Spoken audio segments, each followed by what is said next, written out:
Good evening. This is Peter Lorre. Welcome to another performance dedicated to the shadier side of life, the mysterious, the criminal, the oftentimes murderous side of life.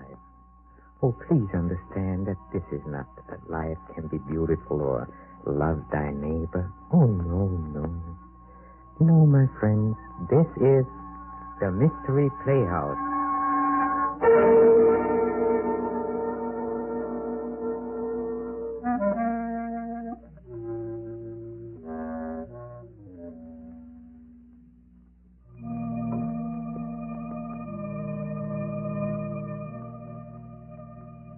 There is probably no stranger, no more unexplainable source of mystery than the human mind itself. It twists and turns sometimes in labyrinthian confusion and often becomes the victim of a grim and horrible obsession. An obsession that has no relationship to the life surrounding it, but one that is very real to him who is obsessed. Listen.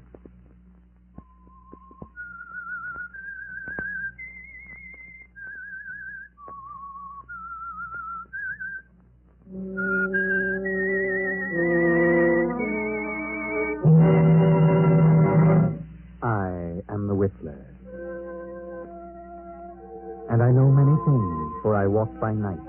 I know many strange tales, many secrets hidden in the hearts of men and women who have stepped into the shadows. Yes, I know the nameless terrors of which I dare not speak.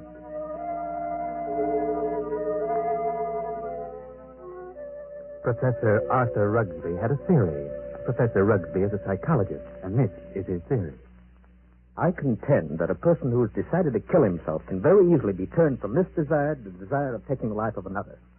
I can prove my theory, and if necessary, that is what I will do. Do you agree? Do you believe that if you were about to commit suicide, you could be swayed from your purpose and become a murderer? Professor Rugsby thinks so. But he's just made this strange statement to his publisher, Mr. Hellman. Hellman glances at the manuscript and smiles. The professor leans forward and asks, Well, Hellman, what do you think? It's purely conjecture, simply a theory, and I wouldn't advise publishing it. But I've worked on it for a long time, and it will work. What good have you accomplished if you can prove it? It's negative. It's not negative. It's positive. I know it. It's so silly. Fancy, an ordinary human being is suffered reverses, is sick of it all. He wants to leave it all behind him. And you say he can be changed to want to kill somebody else. I do. Self-destruction and the destruction of other life are closely related in the mind. It's like, well, a hair's breadth. The dividing line is infinitesimal. It's ridiculous. You won't publish it? Ranger would fire me. Why? He told me that if you came in here with any more silly ideas like the last one, to tell you that you're no more of a psychologist than he is. That in his opinion, you should be in the asylum. Mr. Granger, I didn't say that. It's you who think I'm crazy. You've never liked me. For some reason, you're trying to tear me down. Well, we'll see, Mr. Hellman. We'll see. Wait a minute. I'll show you whether my works are illogical. I'll show you. Oh, calm down. I'm going to make you eat those words. I'm going to prove my theory, and then I'll bring it to a conclusion, and you'll know that my theory's sound. Good night.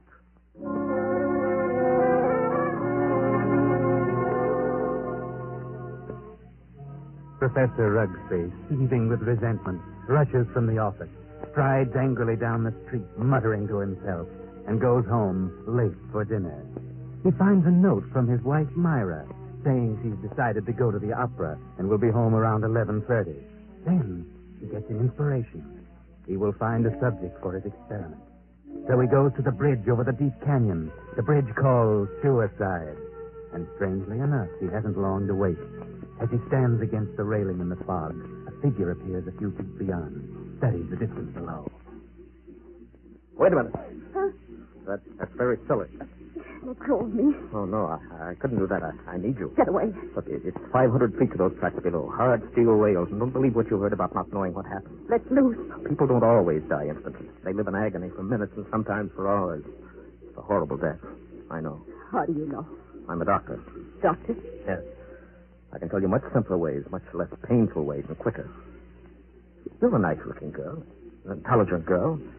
Maybe after I've talked to you a while, you wouldn't want to do this at all. No. Maybe a few minutes' talk will change the entire picture for you. What could you do to help me? There's a motive back of your wanting to do this, and I'd like to know what it is. Nothing to it. Haven't you any relatives, any loved ones you'd like to do something for? Yes. If you talk with me for a while, maybe I can find a way clear to help. Oh, you sound crazy to me. Oh, no. I may be many things, but I'm not crazy. All right, I'll talk to you. Where? My apartment. I might have known. No. I'm serious. I really want to talk to you. All right, I'll take it.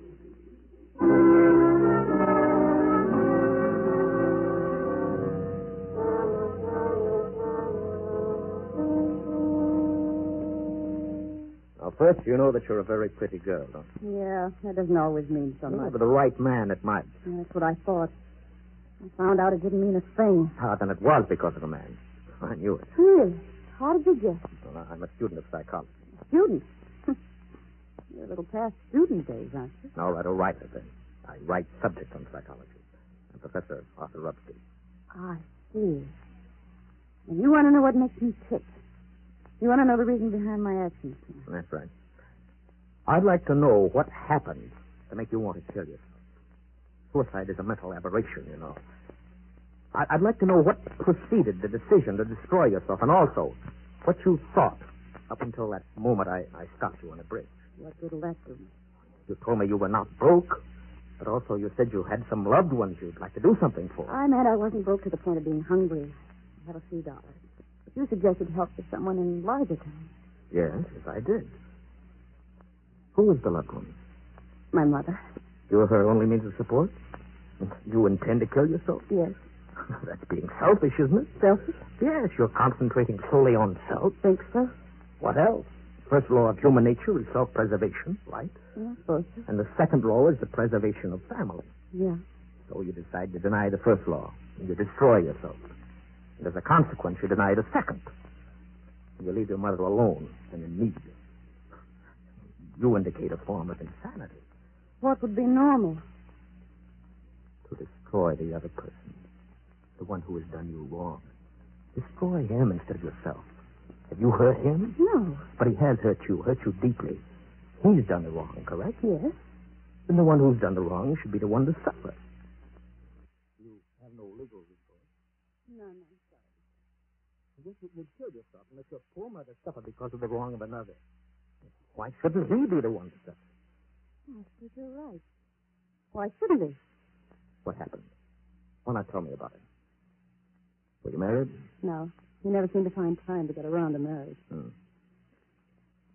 What's your name? Gladys. Gladys Tanner. How long have you known him?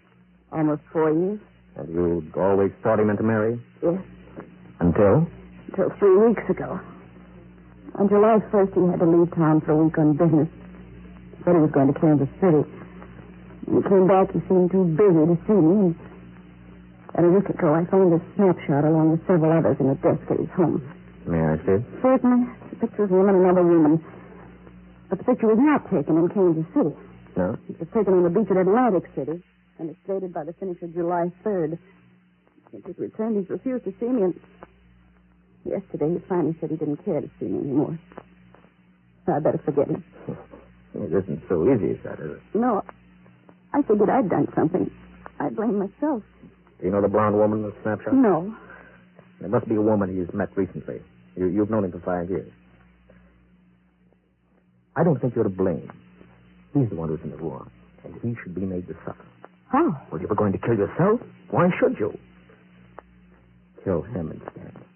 He double-crossed you. He deserves it. Let me go a little deeper into the situation. Whenever a person has reached a conclusion that takes...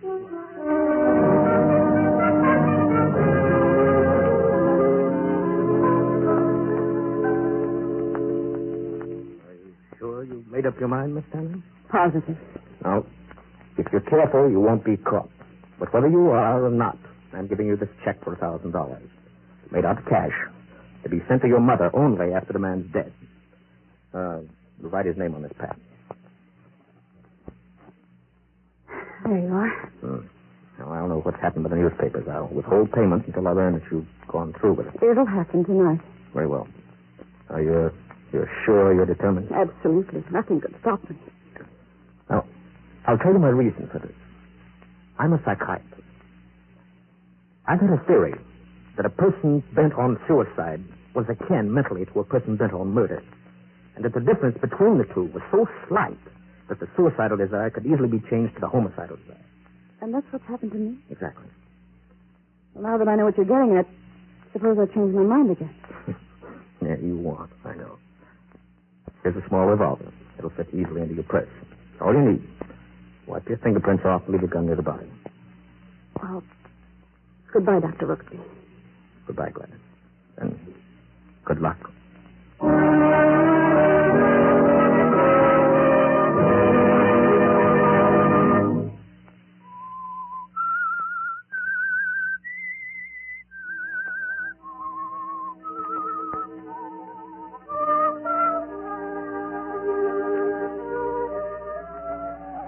And so Gladys leaves Rugsby and starts off to the house of her victim on the outskirts of town. Rugsby stands for a while lost in thought, then takes his hat, steps into the street, and 20 minutes later he stops his car a block from Hellman's bungalow. Remember Hellman, the editor who ridiculed the professor's theory?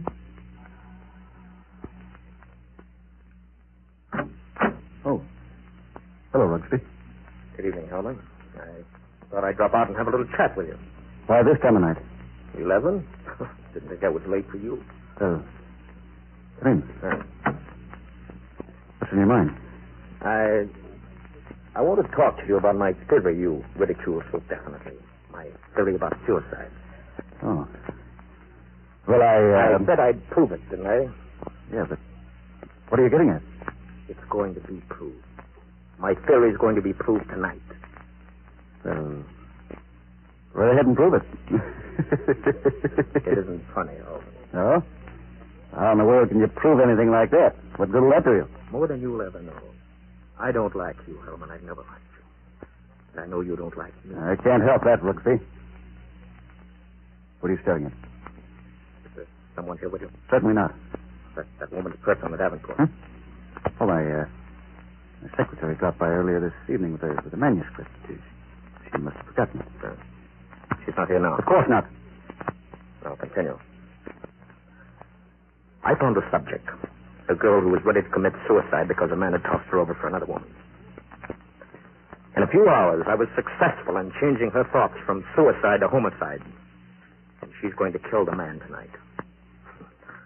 What do you think of that? There may be a dozen murders tonight. But you'll know which one I mean. You'll know about this murder. What do you mean? Because I'm going to tell who the victim's going to be. If you know who the intended victim is, why don't you stop it? But I wouldn't have proved my theory. You put the girl up to it. You're insane, Rugsby. You think so, Hellman? No sane man would ever think of such a useless, senseless idea. For heaven's sake, stop laughing! I'm thinking about the victim. What he learned. Who is the victim? Morton Hellman. What? Yes, you. Who is the girl? I know of no girl who want to kill me. Well, this one does now. I wouldn't put it past you to hire somebody to do something like this. No, this girl's no fake. This girl's serious, deadly serious. Who is she? I don't know. You're the only one I know who doesn't like me. You're the only one I know with a motive. But believe me, Rugsby, you'll not get away with it. You've probably hypnotized some poor woman, figuring she'd never remember what happened. Oh, Hellman, you underestimate me. Maybe I do underestimate your evil mind, but believe me... Put your hands up, Hellman. Get away from that desk. I'll just take care of your gun, Hellman. Yeah. When did you start carrying a gun, Rugsby? No? A gun? Don't be silly. This isn't a gun in my pocket. It's just my pipe. See? What do you hear, Hellman? Nothing. Oh, I heard it, too. Sound on the porch. Well, I'll leave now. Back way. I'll put your gun in the kitchen. Don't look so anxious. I'll be very careful to remove all the fingerprints. You insane fool! Fancy. You Hellman. You're going to help prove my theory. Good night. Crazy devil. I'll have him locked up before he gets across town. Good evening, Mr. Hellman. What? How did you get in here? Through the patio door. What do you want? I wanted to talk to you. You sure that you're not under the influence of someone? What a strange question. What do you mean? That crazy professor. You've been hypnotized. You're just imagining things. And what are you doing here? I wanted to tell you something. Yeah? What? When you first indicated to me that you were through with me, I was terribly hurt. I thought all along that we were to be married. I couldn't understand. Tried to think of something I'd done to cause our breakup. I happened to find a snapshot in your desk. Snapshot? Take a look at it. Kansas City? No. Atlantic City, New Jersey. You and a blonde. And the date is stamped on the back. Business trip. Oh? What about it? I just wanted you to know that you weren't so slick. I wanted you to know that I knew about the blonde. That I knew you'd lied. Now that you've told me, what good does it do you? A lot of good. First, I thought you came here intending to kill me. Well, goodbye, Morton. And good luck in your new venture. Thanks. What venture? This one. Gladys. Gladys!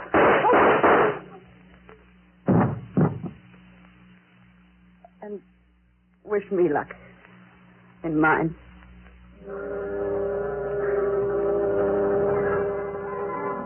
And Gladys stands staring for a moment at the body.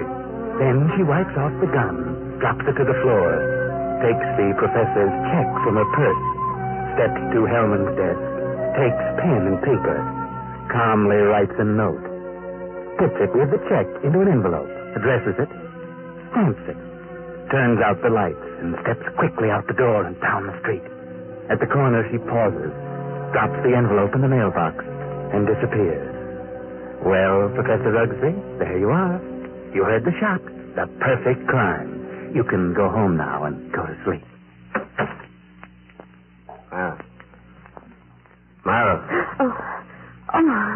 Arthur. What are you doing asleep on the Davenport? You know what time it is?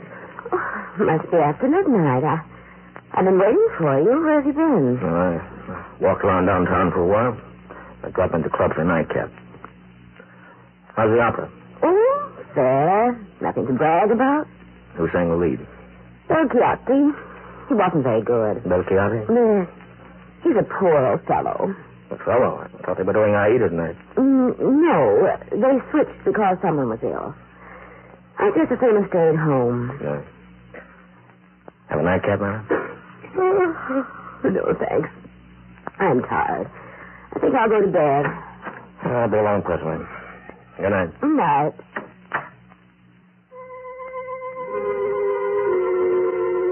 Well, Professor, it's been a great day. A triumph for you. Your theory proved and nothing to be traced to you. The one perfect crime. He sits over his drink for a while, then turns out the lights and goes to bed. The night passes and morning comes. The professor rises cheerfully and prepares for breakfast. Then... I'll get it, Myra. Yes? Are you Professor Rugsby? Yes. May I come in? I'd like to talk with you. Oh, well, of course. What is it? Is your wife in? Yes. I'd like to see her, too. Who are you? I'm Lieutenant Davis, Detective Headquarters. What? What do you want? Will you call your wife? Oh, why, certainly. Myra, what's this all about? What is it, Arthur? This is Lieutenant Davis from Detective Headquarters. He says he wants to talk to us. Oh, really? What about? May I ask where you were last night, Mrs. Rugsby? Why, certainly. I went to the opera. What time did you get home? Oh, I imagine it was around 11 or shortly after. Were you at home last evening, Professor? Well, I was at the club and got home about 12:30. What's this all about? Do you know Morton Hellman? Certainly. What about him? He's been murdered. Murdered? Good Lord, when? Around midnight last night. They found him this morning. Oh, terrible. Oh, I've known him for years. He was editor-in-chief of the company publishing my writings. I'm a psychologist, you know. Yes, I know. But what do you want to know from us? Well, we weren't connected socially with Hellman, just in business. Did you know him, Mrs. Rugsby? Yes, I knew him, very slightly. Do either of you know of anyone who'd have reason to kill him? Well, certainly not. Everyone thought highly of him. Did you ever hear of a girl named Gladys Tanner? Gladys Tanner? No. Did you know of a Gladys Tanner, Mrs. Rugsby? No, who is she? She went with Hellman for several years. They were supposed to be engaged. For some reason, it blew up because of another woman. So what? Is this your purse, Mrs. Rugsby? Well, of course it is. That's the one I gave you last Christmas, Myra. Why, yes, Oh, I must have lost it downtown. Where did you find this, Lieutenant? At Hellman's home. Hellman's home. Well, how in the world did Good heavens, but We how? found it on the sofa. I can't imagine how it could get there. And this is the revolver that killed Hellman. Found on the floor beside him. No fingerprints on it, however. What? May I see it? Why, Myra, this is your gun. Well, I bought this for you 2 years ago when I went away on that lecture tour. Yes, I think it's mine, but it just doesn't make sense. Did you have the gun in your purse when you lost it last night? Why, perhaps I did. I'm so confused now. I can't Well, remember. think, Myra, think. Oh, this is terrible. Yes, I know. Oh, dear, I feel ill. Did you ever fire this gun? Yes, once last year up in the mountains. I wanted to see how it worked. Ever reload it? Why, no, I didn't. When did you see it last? Oh, yesterday. And you've never reloaded it? No, I've never reloaded it. Just didn't think about it. Maybe I did put it in my purse. I don't know. And whoever found the purse may have used the gun to... Oh, I just can't seem to think. This gun misfired on the first 2 shots. The other 3 killed Hellman. This is the most amazing piece of coincidence I've ever heard. Why would my wife want to do such a thing? Why should she go to Hellman? She hardly knew him. Are you sure about that, Professor? Of course I'm sure. Well, I'm sorry to say I think she's lying. What? Oh, this is ridiculous. This is going to be a shock to you, Professor, but here is a snapshot we found on Hellman's desk, taken in Atlantic City last July. Good heavens. Why, this is you, Myra. You and Hellman. Why, you were at your mother's in Florida in July.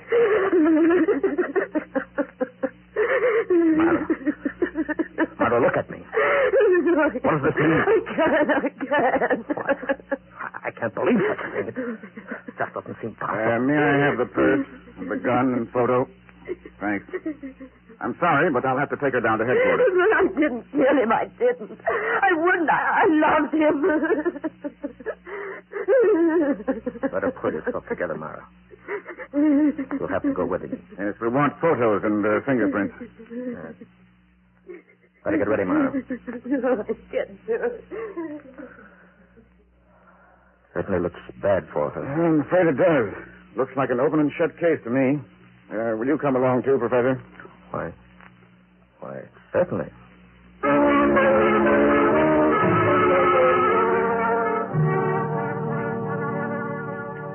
Now, it's several hours later at police headquarters. They've taken fingerprints of Professor Rugsby and his wife, Myra, and questioned them both. And Rugsby is just about to leave with a gloating smile on his face when an officer steps in and speaks softly to Lieutenant Davis. Lieutenant. Yes, Rankin. I stayed at Professor Rugby's place, as you said. Looked things over. And a few minutes ago, this special delivery letter came for the professor. This'll knock your eye out. Read it. Well, I'll be... This fits perfectly with the handwriting we were trying to make out on Hellman's blotter. Professor, yes? I'd like you to read a letter sent special delivery to you a few minutes ago. Postmarked last night. Read it. Yes, certainly. Dear Professor Rugsby, your theory worked to a certain degree. You convinced me I should kill him, but when that gun you gave me misfired twice, I almost quit. Then, as I looked at him on the floor, the old feeling of self-destruction came back. I'm going ahead with my original plan. Here's your check. I won't need it. Besides, I haven't a mother. She's dead.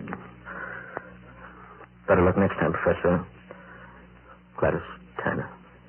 And, Lieutenant, a half hour ago, they found her body beneath Suicide Bridge.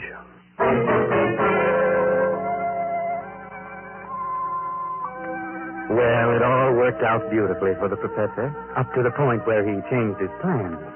And that was at the moment that Gladys Tanner showed him the snapshot of Hellman and the blonde girl on the beach at Atlantic City. The professor wasn't really going to let the girl kill Hellman, but when he saw the snapshot and recognized the blonde as his wife, Myra, he started to change. And when he visited Hellman before the shooting and recognized his wife's purse, he was doubly determined to see Hellman killed and place the blame on his wife, Myra.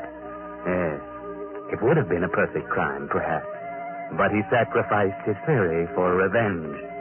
The whole thing backfired and caught him. The girl wished him better luck next time. There won't be a next time. Not for the professor. I know.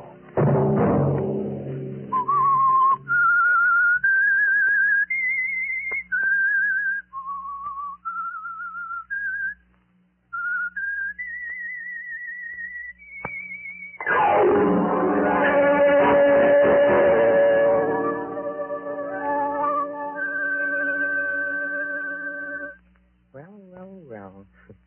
It looks like Professor Rugby's obsession for scientific experimentation melted away before the more ordinary urge for revenge.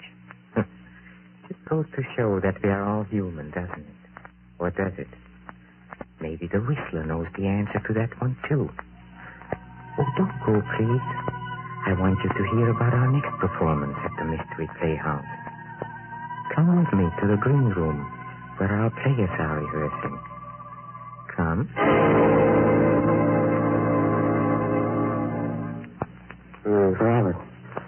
Robert, before leaving the theater tonight, someone told me that you and Julie Winthrop are going to be married. Is it true? Yes, we'll be married in 2 weeks, right after my wife gets a decree in Reno. You must not marry Julie.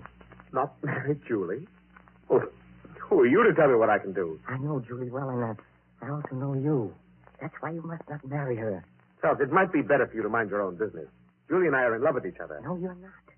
She's fascinated by your good looks. She's impressed by your fame, but she does not love you. Now, look here. We may be old friends, but I've said all I'm going to. Wait a moment. I get it now. You're in love with her yourself.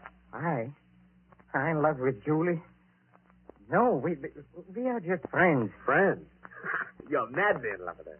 That's why you came here tonight, isn't it? No. Friends. What? You're laughing. You, in love with a girl like Julie. Why should my love make you laugh? Oh, so you admit it, huh? All right, I do. Why is it so funny? Do you think she'd have you? You, a clown, ugly, clumsy. You in love with Julie? And why not? Why not? You!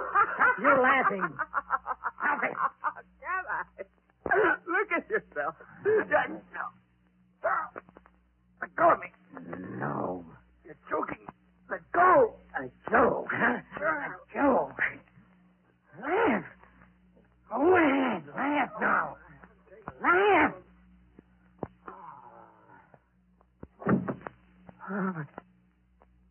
Robert. I didn't mean it. Robert. Lord, what have I done?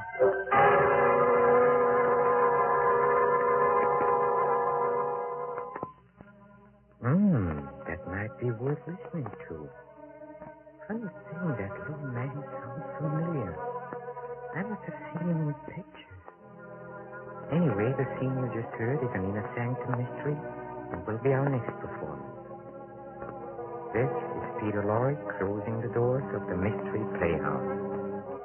Good night. Sleep tight. This is the Armed Forces Radio Service.